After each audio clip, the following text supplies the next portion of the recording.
I took a DNA test, never dreaming it would lead me down a path of bitterness and betrayal. The results unveiled a gut-wrenching truth. My wife had been unfaithful for over a decade, a revelation that felt like a punch to the gut. It felt surreal, as if my entire life had been dismantled in an instant. Reflecting on the moments leading up to this realization, I recognized that there had always been signs, subtle shifts in our interactions, late nights at work filled with vague explanations, and the sudden distance growing between us.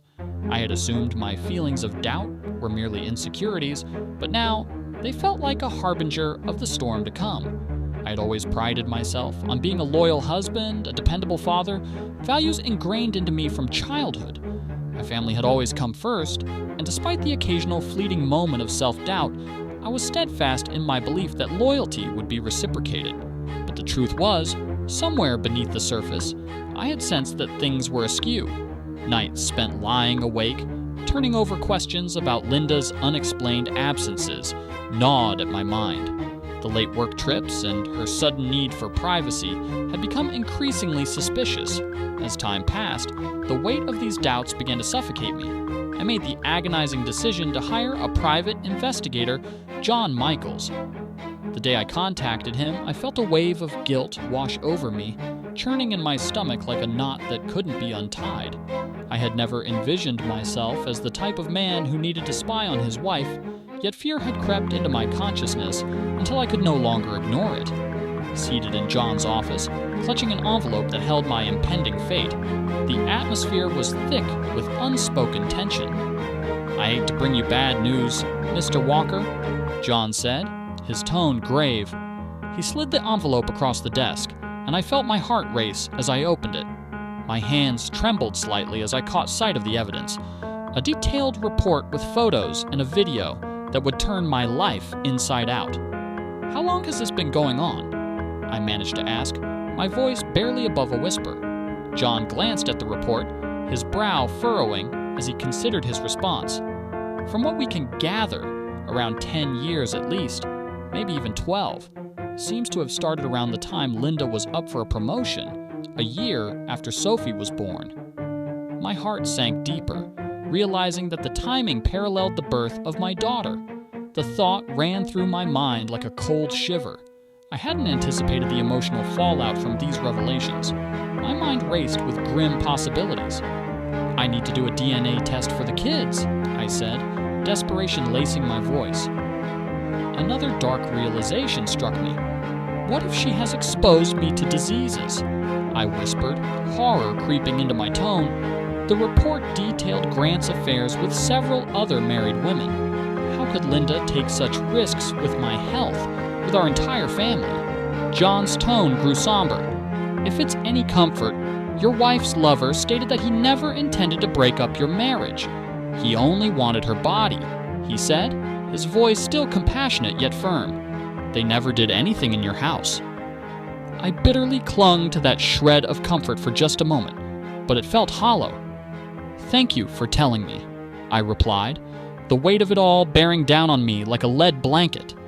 I had met Grant Jacobs a handful of times, always finding his smugness irritating. He had an arrogance about him, and now it all made sense. I could sense a simmering rage boiling beneath my skin. "There's more," John continued, his eyes darkening. "Jacobs' sister, Natalie, knowingly aided them. It seems she was in on the affair from the beginning." Third-party betrayals stung even deeper, as I had mistakenly viewed Natalie as one of the decent ones. I muttered a curse under my breath, digesting the news.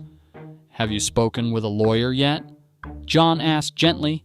He knew he was treading in precarious waters. "Not yet," I admitted, trying to pin down my swirling emotions. I wanted to understand the extent of what I'm dealing with first. "I work closely with an excellent attorney, Lisa Hawkins," he offered. "If you'd like, I can send her the file and let her know you'll be in touch." My heart raced at the thought of taking that step. "That would be great," I replied, pocketing his business card. I sensed his hesitation. "Can I offer you some advice?" I nodded, eager for any guidance. "Let Lisa handle it," he suggested. "I know you're hurting, but lashing out won't help." Remember, you have 2 kids to consider." I nodded, grateful for his perspective, but achingly aware of my hurt. After paying the bill, I left his office, feeling as though a preceding earthquake had dismantled my life as I knew it. The pain felt unbearable, yet somehow liberated at the same time. I sat in my car and allowed myself to cry, the gravity of the truth washing over me. With a deep breath, I pulled out John's card, called Lisa Hawkins' office, and scheduled an appointment for the next day. As I drove home, my thoughts raced. I stopped at a convenience store and grabbed a pack of cigarettes, something I hadn't touched since college. I wasn't much of a drinker, but that night, I found solace in drowning my sorrows in beer at a nearby bar. As I took an unsteady drag from my cigarette, the bartender approached, concern etched across his face. "You okay, buddy?" he asked. Surprised by the question, I replied, "It's that obvious?" He nodded, a knowing smile on his lips. "Let me guess, you just found out your wife's been unfaithful." "Pretty much," I muttered, the bitterness clawing at my throat. 12 years, if you can believe it." "I can believe it," he replied, shaking his head. "I've seen and heard everything working here." He paused, a thoughtful look crossing his face. "Mind if I share something my granddad used to say?" "Go ahead," I replied, intrigued despite myself. "I once felt sorry for myself for not having shoes. Then I met a guy who didn't have feet," he said. "I know you're hurting. I've been there. But it gets better. Some guys have had it way worse." "Your grandfather must have been wise," I said, grateful for the unexpected advice. "Finish your drink and go home, son. Keep busy. You won't find answers at the bottom of that glass." I stayed a little longer, processing my pain over a few more beers. I thought of Linda, the small things that had nagged at me but never pressed hard enough for an accusation. After Sophie was born, Linda had insisted on staying on birth control despite my vasectomy. I had questioned her about it. She brushed it off, claiming it was just to be extra cautious. I had trusted her, rationalizing it was a simple case of overkill on her part.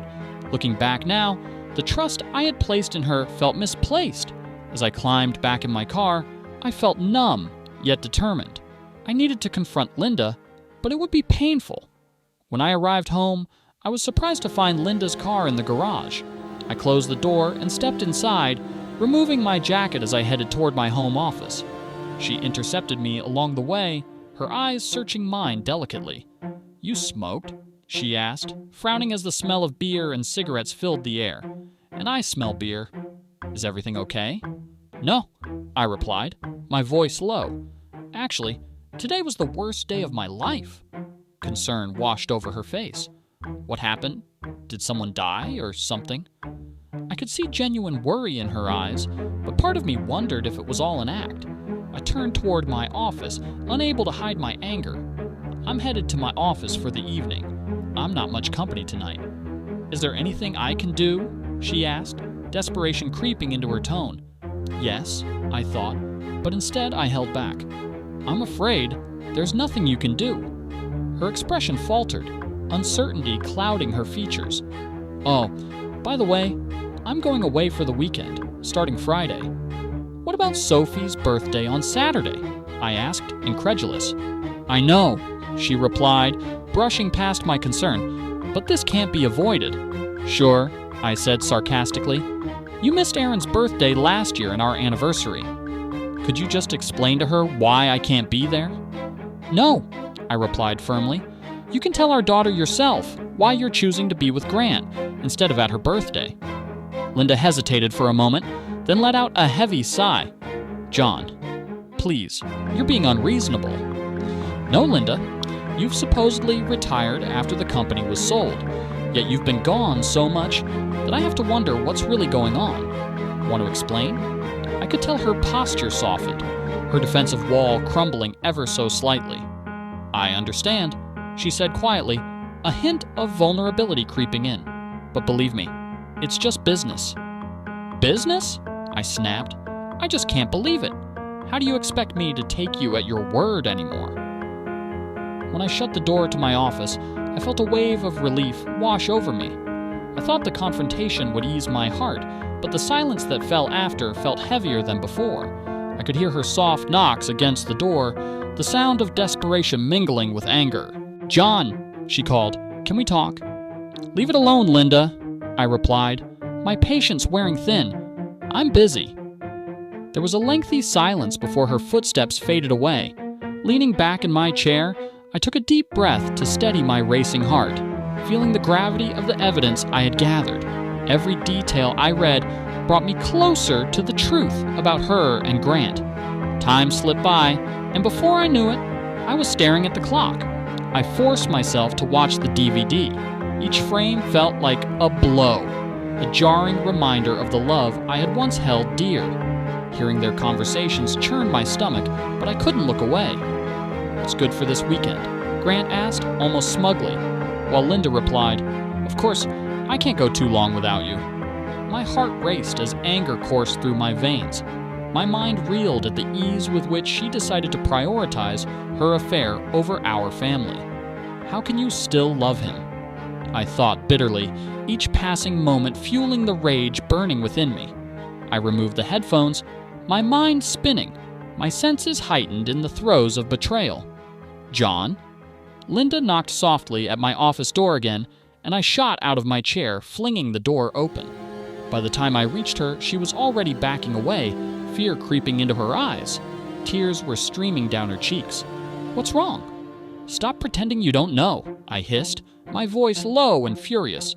I slammed my hand against the wall, desperate to release the boiling anger bubbling inside of me. "I don't know what you mean," she exclaimed, hurt spearing through her indignation. "That's rich, Linda," I retorted. "Every day I showed you loyalty, and what did you do? You betrayed me. You've chosen Grant over your own family." Tears streamed down her face, but instead of feeling sympathy, I felt a shroud of bitterness envelop me. "I'm sorry," she whispered, her voice barely audible. "I didn't want to hurt you." "Too late," I replied, anger choking my words. I turned away, needing to put space between the betrayal and myself. I knew she wouldn't stop at empty apologies. After a sleepless night, I tossed in bed, plagued by thoughts of our children, our beautiful home, and everything we had built together. I had to navigate an unexpected path filled with resentment and confusion. In the morning, I cooked breakfast for the kids, holding tightly to the threads of normalcy that still existed in their innocent lives. Linda hovered nearby with an uncertain expression, but I ignored her, doing everything any father would for his children. After they left for school, I returned to my office, desperate to find answers. I met Lisa Hawkins the next day, her warmth a stark contrast to the cold reality I faced. She reviewed the report John provided with gentle professionalism. "I'm very sorry you're in this situation, John," she said quietly, her compassion palpable. "How do I deal with this?" I asked, my voice clenching tight around my emotions. "First, we need to gather all financial documents and evidence concerning her infidelity," Lisa recalled, her eyes scanning mine for any signs of the resolve I needed. "I want to fight for custody of the kids," I declared firmly.